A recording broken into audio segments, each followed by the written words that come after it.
بسم اللہ الرحمن الرحیم نحمد و نصلی علی رسولہ الکریم اما بعد۔ محترم بزرگوں، دوستوں اور عزیز ساتھیوں، آج میں آپ کے سامنے جو بات کروں گا وہ بیماری اور عیادت اور ان کا آداب و احکام کے بارے میں۔ اللہ کے نبی علیہ الصلوۃ والسلام دنیا کے اندر تشریف لے کر آئے اور تشریف لانے کے بعد اللہ کے نبی علیہ الصلوۃ والسلام نے ہر چیز کے احکام اور آداب بتلائے کہ اگر کوئی بیمار ہے تو اس کے پاس کتنی دیر بیٹھنا چاہیے، اس کی عیادت کرنے کے کیا آداب ہیں اور کیا احکام ہیں، وہ تمام چیزیں اللہ کے نبی علیہ الصلوۃ والسلام بتلا کر چلے گئے۔ عزیزوں، یہ دنیا دار الامتحان ہے۔ جس طرح ایمان سے محروم انسان کو آزمائش میں مبتلا کیا جاتا ہے، اسی طرح صاحب ایمان کے لیے بھی آزمائش مقدر ہوتی ہے۔ اسلام کا تصور یہ ہے کہ بیماری اور شفا اللہ کی طرف سے ہوتی ہے، فرما بردار اور نافرمان کی کوئی تخصیص نہیں ہے۔ حضرات انبیاء اکرام بھی بیمار ہوئے ہیں، سید المرسلین اور امام الانبیاء بھی متعدد مرتبہ بیماری میں مبتلا ہوئے ہیں، وفات کے موقع پر تقریباً 14 دن بیمار رہے۔ بیماری مومن کے لیے امتحان و آزمائش ہے۔ دنیا میں آزمائش بخشش اور مغفرت کے لیے آتی ہیں۔ حقیقت میں بیماری ایک نعمت ہے، جو اصل چیز ہے۔ حقیقت میں بیماری ایک نعمت ہے، گناہوں کے لیے کفارہ ہے اور درجات کو بلند کرنے کا سبب ہے۔ بیماروں کو اللہ اور بندوں سے معافی تلافی اور حقوق کی ادائیگی کے لیے ایک موقع دیا جاتا ہے۔ رسول اللہ صلی اللہ علیہ وسلم فرمایا، مومن کی مثال نرم و نازک پودے کی سی ہے جس کو ہوائیں ادھر سے ادھر جھکاتی رہتی ہیں۔ منافق کی مثال ایک ایسے درخت کی سی ہے جس کی جڑیں زمین میں نہایت مضبوط ہوتی ہیں، ہوائیں اس کو ادھر ادھر جھکا نہیں سکتی، یہاں تک کہ اس کو ایک بار کی اکھاڑ دے جاتا ہے۔ یہ اللہ کے نبی علیہ الصلوۃ والسلام نے مومن اور منافق کی مثال بیان فرمائی، یعنی کہ مومن کو غفلت سے بیدار کرنے اور اس کی اخروی ترقی کے لیے بار بار آزمائش آتی رہتی ہیں۔ منافق جو ہوتا ہے اور بے ایمان کو مہلت دی جاتی ہے اور وہ غفلت کی زندگی میں مست ہوتا ہے۔ جو منافق ہوتا ہے اس کو آزمائش میں مبتلا نہیں کیا جاتا ہے، بلکہ وہ غفلت کی زندگی میں مست ہوتا ہے، یہاں تک کہ اچانک اس کو موت آ جاتی ہے۔ اور جو پکا سچے ایمان والا ہوتا ہے، مومن ہوتا ہے، اس کو اللہ تبارک و تعالیٰ غفلت سے بیدار کرنے اور اس کی اخروی ترقی کے لیے بار بار آزمائشوں میں مبتلا کرتے رہتے ہیں۔ خیر، منافق کو ایک دم اللہ تبارک و تعالیٰ عذاب میں مبتلا کر دیتے ہیں اور اس کو اچانک موت آ جاتی ہے، یا اس پر کوئی عذاب نازل ہو جاتا ہے جس کی وجہ سے اس کے لیے توبہ، استغفار اور گناہوں سے معافی تلافی کی کوئی صورت باقی نہیں رہتی۔ یہاں تک کہ اللہ تبارک و تعالیٰ نے بیماری اور پریشانی، یہ دونوں چیزیں گناہوں کے لیے کفارہ بنا دیا ہے۔ حدیث قدسی میں وارد ہے، اللہ تبارک و تعالیٰ ارشاد فرماتے ہیں، میری عزت اور جلال کی قسم، میں کسی شخص کو جس کی میں مغفرت کرنا چاہتا ہوں اس کو دنیا سے نہیں نکالتا۔ کیا کہا؟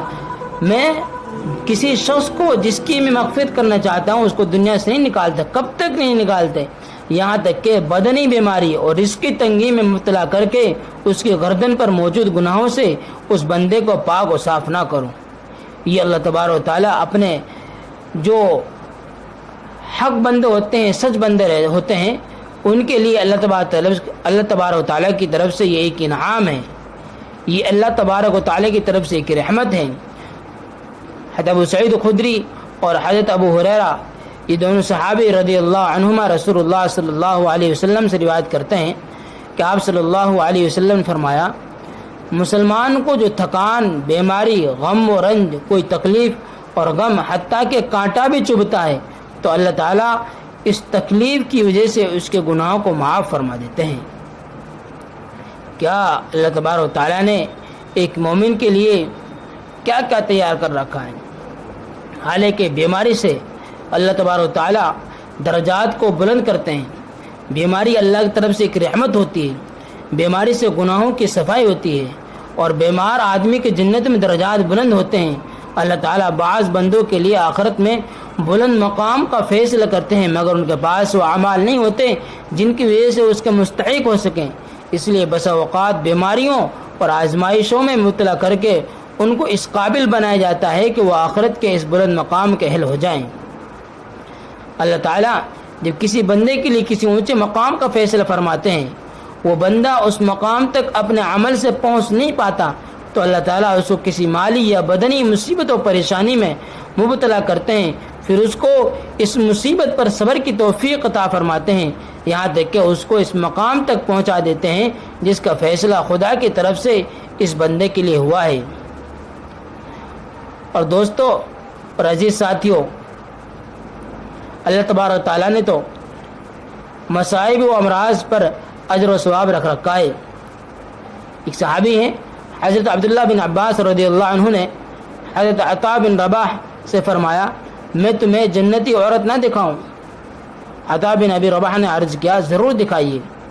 حضرت بن عباس رضی اللہ عنہ نے فرمایا، یہ وہ سیاہ فام عورت ہے جو نبی کریم صلی اللہ علیہ وسلم کی خدمت میں حاضر ہوئی اور عرض کیا، مجھ پر مرگی کا دورہ پڑتا ہے اور میرا ستر کھل جاتا ہے، آپ میرے لیے اس مرض سے شفا کی دعا فرمائیں۔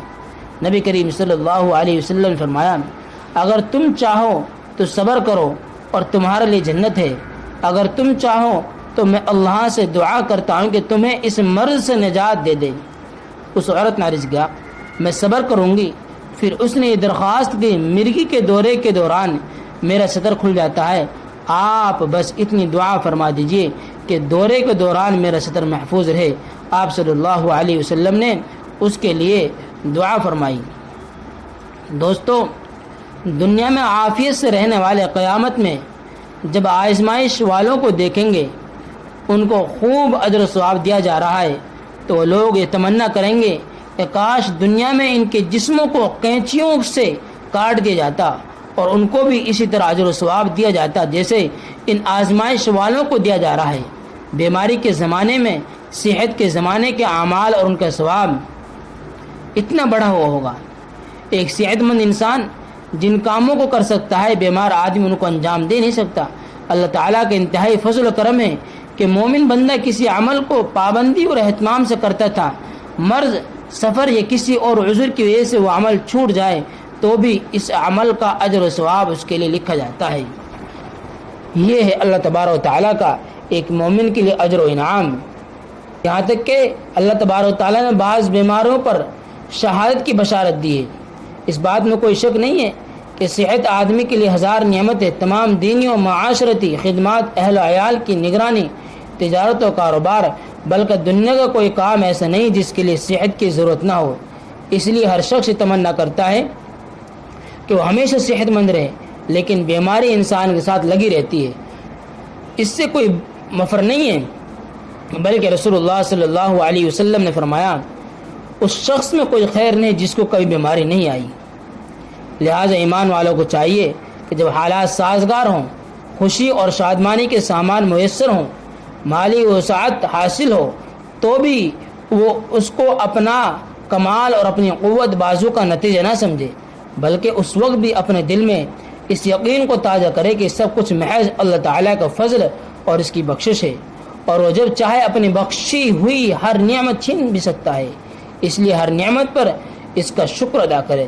جب کوئی دکھ، مصیبت اور بیماری پیش آ جائے تو وہ مایوسی کا شکار نہ ہو، بلکہ ایمانی صبر و ثبات کے ساتھ اس کا استقبال کرے اور دل میں یقین رکھے کہ سب کچھ اللہ تعالیٰ کی طرف سے ہے، جو ہمارا حکیم اور کریم رب ہے، اور وہی ہم کو اس دکھ، مصیبت اور بیماری سے نجات دینے والا ہے۔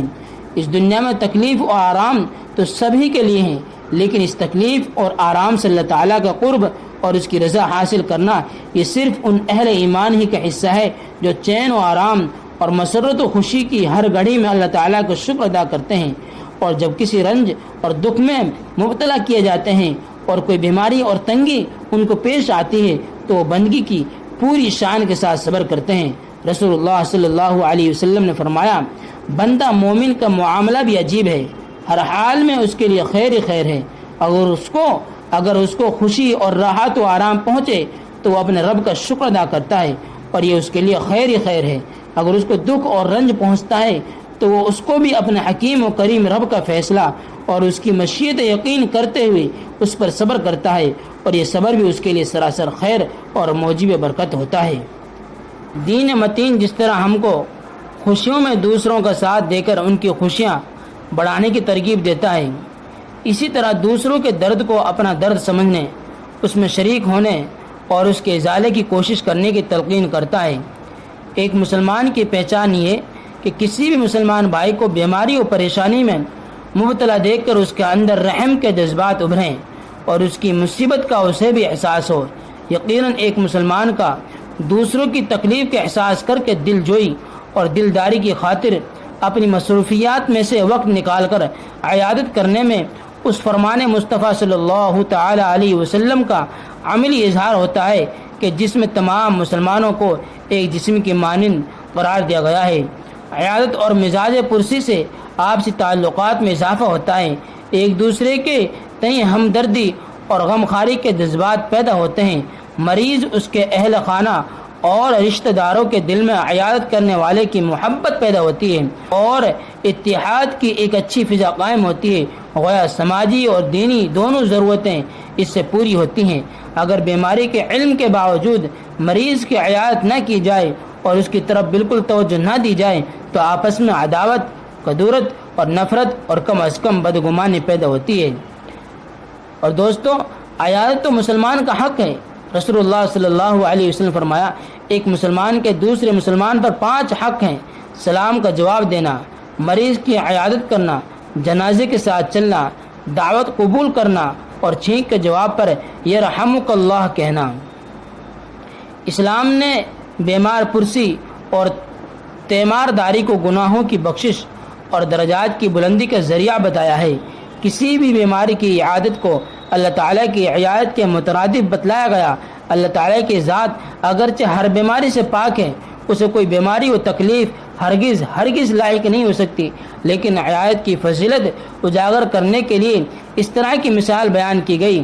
چنانچہ حدیث قدسی میں حضرت ابو ہریرہ رضی اللہ عنہ روایت کرتے ہیں کہ رسول اللہ صلی اللہ علیہ وسلم نے فرمایا، اللہ عز و جل قیامت کے دن فرمائے گا، اے ابن آدم، میں بیمار ہوا، تو نے میری عیادت نہیں کی۔ وہ کہے گا، اے پروردگار، میں تیری عیادت کیسے کرتا حالانکہ تو رب العالمین ہے۔ اللہ تعالیٰ فرمائے گا، کیا تو نہیں جانتا کہ میرا فلاں بندہ بیمار تھا اور تو نے اس کی عیادت نہیں کی؟ اگر تو اس کی عیادت کرتا تو مجھے اس کے پاس پا لیتا۔ مریض دوست ہو یا دشمن، امیر ہو یا غریب، عیادت کو سنت، اخلاقی فریضہ اور مسلمان کا حق سمجھ کر کرنا چاہیے۔ آج عیادت کا دائرہ سمٹ کر رہ گیا، معاشرے میں عیادت ایک رسم بن گئی ہے، لوگ اس وجہ سے عیادت کرتے ہیں، اگر میں نے عیادت نہیں کی تو اس کے گھر والے کیا سمجھیں گے؟ کوئی مالدار یا عہدہ دار یا خاص رشتہ دار ہو تو اس کی عیادت کی جاتی ہے، اگر کوئی غریب ہے تو پڑوس میں ہونے کے باوجود ایک مرتبہ بھی مزاج پرسی اور اظہار ہمدردی نہیں کی جاتی، اس لیے کہ اس سے ہمارا کوئی دنیاوی مفاد وابستہ نہیں اور نہ آئندہ اس کی کوئی توقع ہو۔ ہائے افسوس، ہائے افسوس۔ عیادت کے فضائل تو بہت زیادہ ہیں۔ حضرت ثوبان رضی اللہ عنہ فرماتے ہیں، رسول اللہ صلی اللہ علیہ وسلم فرمایا، جب ایک مسلمان دوسرے مسلمان کی عیادت جاتا ہے، جب ایک مسلمان دوسرے مسلمان کی عیادت کو جاتا ہے تو واپس ہونے تک وہ جنت کے باغات میں ہوتا ہے۔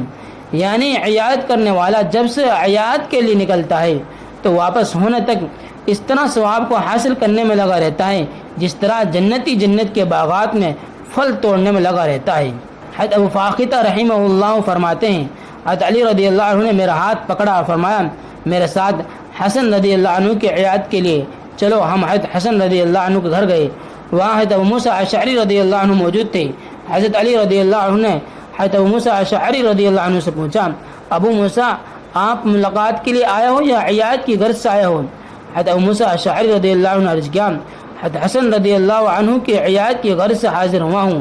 حضرت علی نے فرمایا میں نے رسول اللہ صلی اللہ علیہ وسلم کو فرماتے ہوئے سنا کہ جو مسلمان صبح کے وقت کسی مسلمان کی عیادت کرتا ہے شام تک 70,000 فرشتے عیادت کرنے والے کے لیے رحمت کی دعائیں کرتے ہیں۔ اگر شام کے وقت عیادت کرے تو صبح تک 70,000 فرشتے عیادت کرنے والے کے لیے رحمت کی دعائیں کرتے ہیں اور اس کے لیے جنت میں ایک باغ تیار کیا جاتا ہے۔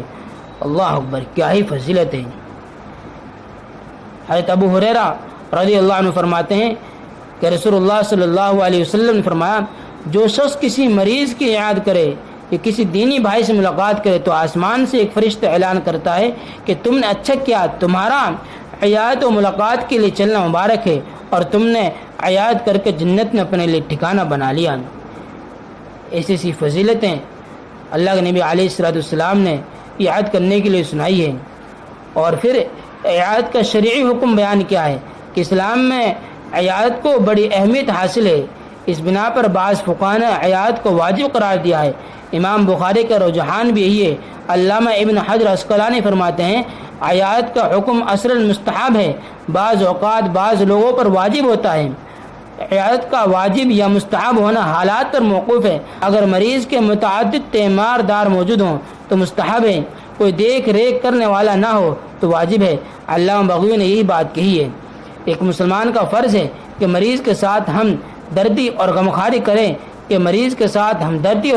کریں، اس کے احوال پوچھیں اور جہاں تک ہو سکے اس کا تعاون کرے۔ اسی کو عربی زبان میں عیادت کہا جاتا ہے۔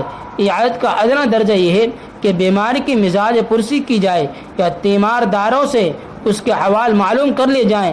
عیادت کا اعلیٰ درجہ یہ ہے کہ مریض کے ساتھ مکمل غمخواری کی جائے، یعنی بیماری کے پاس پیسے کی کمی ہے اور اللہ نے وسعت دی ہے تو پیسوں کے ذریعے اس کا تعاون کرے تاکہ صحیح علاج کیا جا سکے۔ اگر خدمت کی ضرورت ہو تو خدمت کی جائے، صحیح ڈاکٹر کی رہنمائی کی جائے، اپنے علم کے اعتبار سے صحیح اور مفید مشورے دیے جائیں۔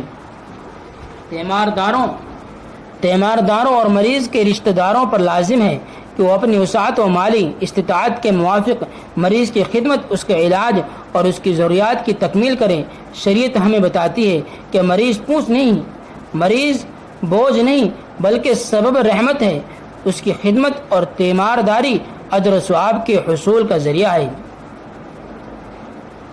اس لیے دوستو عیادت کا طریقہ اور آداب اللہ کے نبی علیہ السلام دنیا میں 1400 سے پہلے بتلا کر چلے گئے تھے کہ جب آدمی عیادت کے لیے جائے تو باوضو جائے، اللہ کی رضا اور ثواب کی نیت سے عیادت کی جائے، جاہ و منصب، مال و منال کی رعایت یا ترک عیادت پر ملامت سے بچنے کی غرض سے عیادت نہ کی جائے۔ حضرت انس رضی اللہ عنہ فرماتے ہیں رسول اللہ صلی اللہ علیہ وسلم نے ارشاد فرمایا جو شخص وضو کرے، اچھا وضو کرے اور اپنے مسلمان بھائی کی عیادت کے لیے کسی دنیاوی غرض سے نہ جائے بلکہ محض رضا الہی اور ثواب کی نیت سے جائے تو اللہ تعالیٰ اس کو جہنم سے 60 سال کی مسافت کے بقدر دور کر دیتے ہیں۔ مریض کے سامنے اس کو خوش کرنے والی باتیں کی جائیں، ایسی باتیں نہ کی جائیں جو اس کے دل کو تکلیف پہنچانے والی ہوں یا اس کے فکر و اندیشے میں اضافہ کرنے والی ہو۔ مریض کو تسلی دے اور کہے انشاءاللہ ٹھیک ہو جاؤ گے، کوئی بڑی بات نہیں۔ رسول اللہ صلی اللہ علیہ وسلم جب کسی مریض کی عیادت کے لیے جاتے تو یہ کلمات پڑھتے لا بأس طہور انشاءاللہ، کوئی تکلیف یا گھبراہٹ کی بات نہیں، اس لیے کہ بیماری گناہوں کی صفائی و ستھرائی کا ذریعہ ہے، انشاءاللہ بہتر ہی ہوگا۔ مریض کو صحت و تندرستی اور زندگی کی امید دلائے، مریض کو نا امید بنانے والے گفتگو سے احتراز کیا جائے۔ حضرت ابو سعید خدری رضی اللہ عنہ فرماتے ہیں رسول اللہ صلی اللہ علیہ وسلم فرمایا جب تم بیمار کے پاس جاؤ تو اس سے عمر کی درازی اور لمبی زندگی کی بات کرو۔ عمری درازی کی بات سے اس کی عمر لمبی اور بیماری دور نہیں ہو جائے گی لیکن بیمار خوش اور مطمئن ہو جائے گا۔ مریض کے سر یا بدن کے جس حصے پر تکلیف ہو اس جگہ داہنا ہاتھ پھیرے۔ احادیث میں بے شمار دعائیں رسول اللہ صلی اللہ علیہ وسلم سے منقول ہیں، انہیں پڑھ کر دم کرے۔ حضرت عبداللہ بن عباس رضی اللہ عنہ فرماتے ہیں رسول اللہ صلی اللہ علیہ وسلم نے فرمایا جو مسلمان کسی ایسے مریض یعنی کسی بھی قسم کا مرض ہو کی عیادت کرے جس کی موت کا وقت قریب نہ آیا ہو تو 3 مرتبہ بسم اللہ پڑھے، پھر 7 مرتبہ یہ کلمات پڑھے، اللہ تعالیٰ سے شفا کی دعا کرے تو اللہ تعالیٰ اس مریض کو ضرور شفا عطا فرمائیں گے۔ اسأل اللہ العظیم رب العرش العظیم ان یشفیک، 3 مرتبہ بسم اللہ پڑھیں تو 7 مرتبہ یہ دعا پڑھے، اسأل اللہ العظیم رب العرش العظیم ان یشفیک۔ عائشہ رضی اللہ عنہ فرماتی ہیں جب ہم میں سے کوئی آدمی بیمار ہوتا تو رسول اللہ صلی اللہ علیہ وسلم اپنا داہنا ہاتھ بدن کے اس حصے پر پھیرتے جس جگہ تکلیف اور مرض ہے، پھر یہ دعا پڑھتے، اللہم رب الناس اذہب البأس اشفہ وانت الشافی لا شفاء الا شفاؤک شفاء لا یغادر سقما۔